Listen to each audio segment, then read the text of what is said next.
be working on the bow scabbard and the shield for the warrior.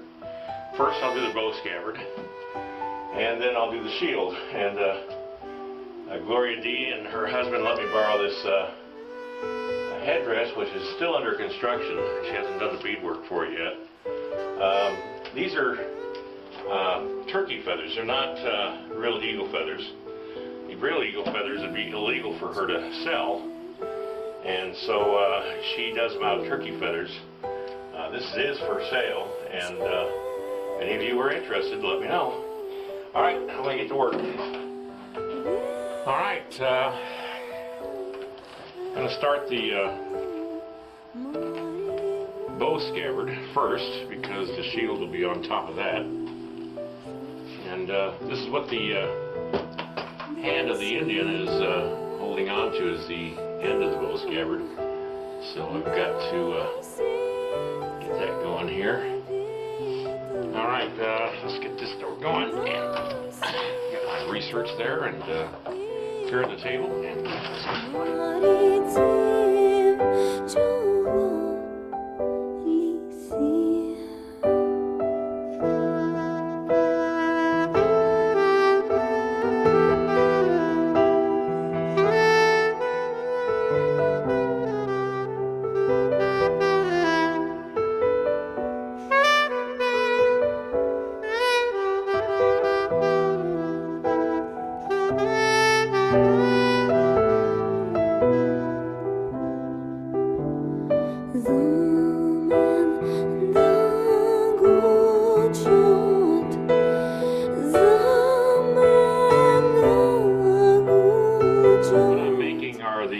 of the arrows that are going to be sticking out of the scabbard. I'm going to put feathers on them, and hopefully it'll look okay. It's hard to do that because the feather part of it is thin, and it'll I don't know. It's a hard thing to do, and it's time consuming. So I'm going to turn off the camera, and I'll come back when I'm ready to put the feathers on it. Okay, I've got the arrows in. Alright, I'm going to go ahead and finish up this scabbard now, and got to make it so you can cast it. So I'm trying to make sure that there's no real heavy gaps like, well, you can't see, I'm just going to get it down here. You can see these holes caused by the fact that there's the feathers on the end of the arrows. I've got to fill those holes in, or else it can't be cast. Alright, let's get back to work.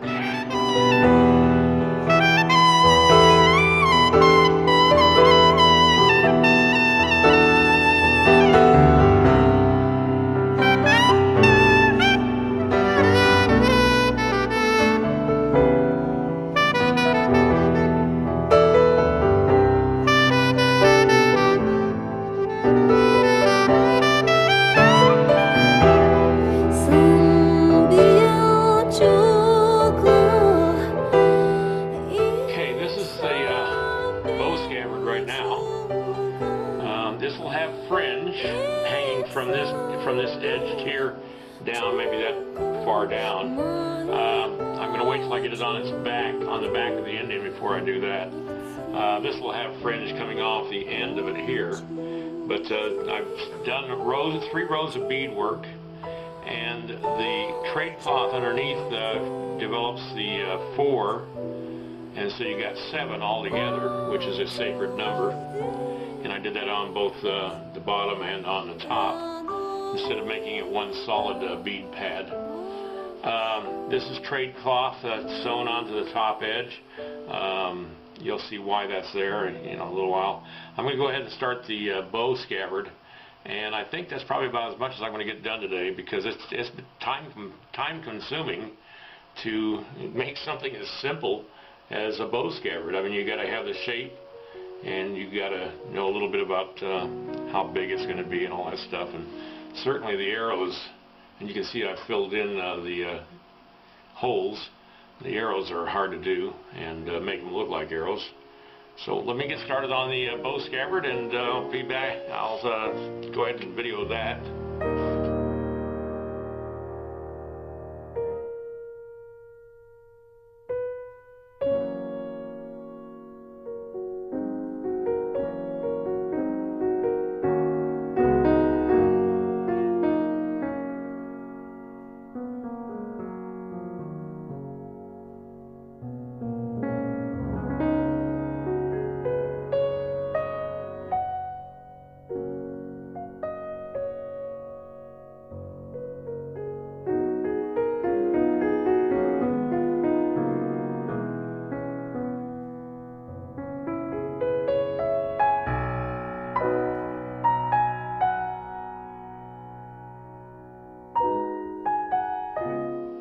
Okay, as you can see, I've got the scabbard going here.